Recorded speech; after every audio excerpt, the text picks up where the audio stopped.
And welcome back, folks. Previously we had talked about sprite sheets, and here's this example of another sprite sheet that was done by someone else, just to show you how we have these different frames all chopped up into the different pieces here. And one thing we'll notice as we look at this is that this equates to pretty much different frames of animation. I mentioned that last time, but now I want to give you a different visual of this.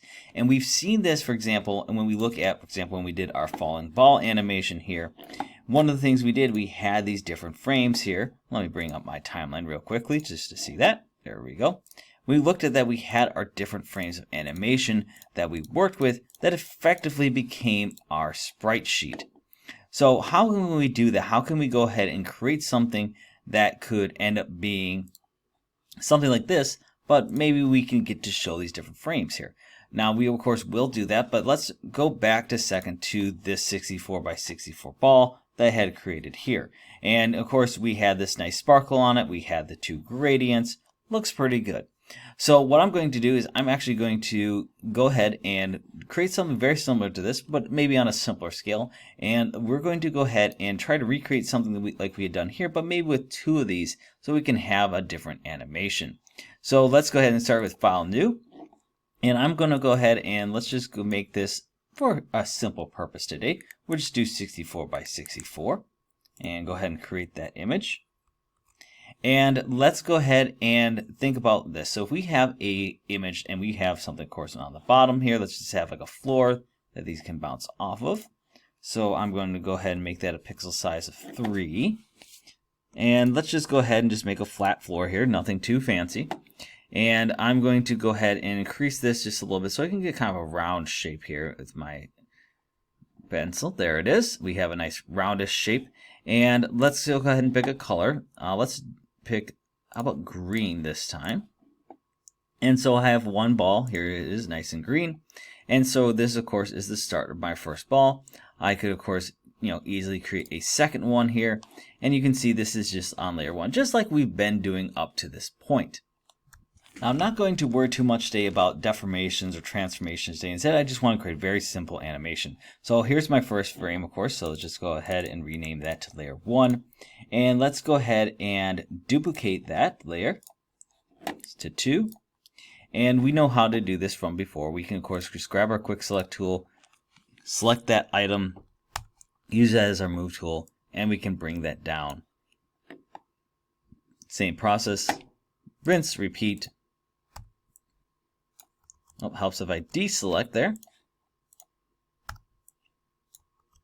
Control D, there we go. Quick select. And of course, let's do a couple more here. Let's do a layer 3. I'm going to have layer 3 have it where the two balls are, of course, now just going to go ahead and hit the floor. And Control D to deselect, quick select, grab this, move tool, hit this, and let's have frame 4, have them go ahead and bounce up and away. So I'm just going to go have these bounce really quickly high up.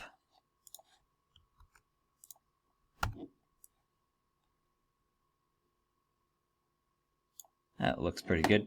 And so this is, of course, a very quick frame animation that we can create here.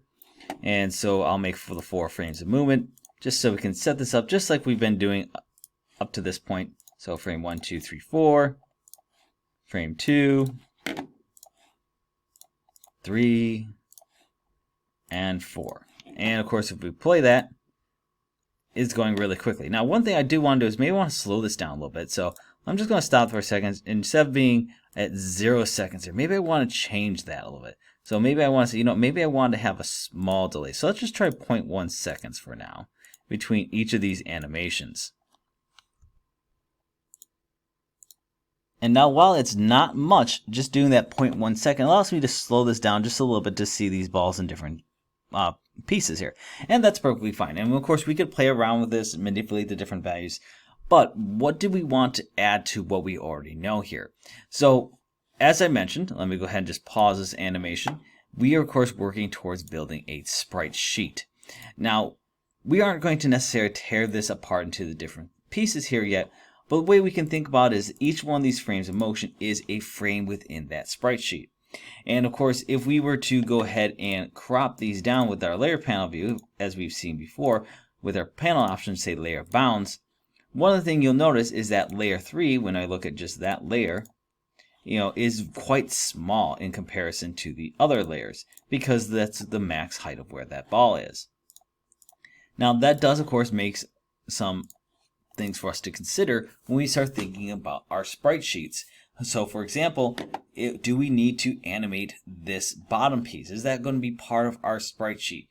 Is these ball objects that I'm creating, are they each going to be their own ball object? Or is it that because it's the same ball object, can I make it do the same thing effectively with one single sprite? And that's one of the beautiful things about sprites when we start getting to that point, is because these are identical, even though they're on different paths, we can use technically the same sprite to simplify our workflow.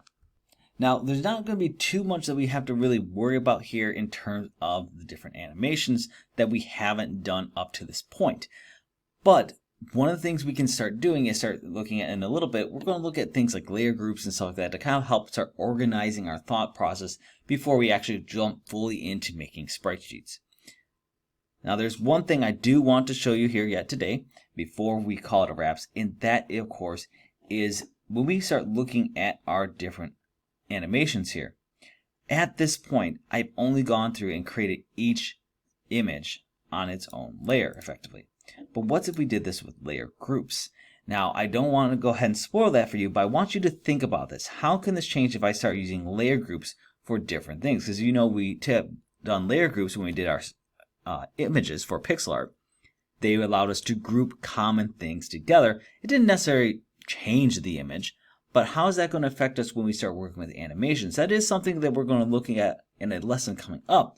But I want to plant that in the back of your mind to start thinking about when we start using things like linked images, or linked layers rather, and the groups, how is that going to affect our animations? Because up to this point, each layer has been its own frame effectively. So think about that, and I will see you in the next lesson.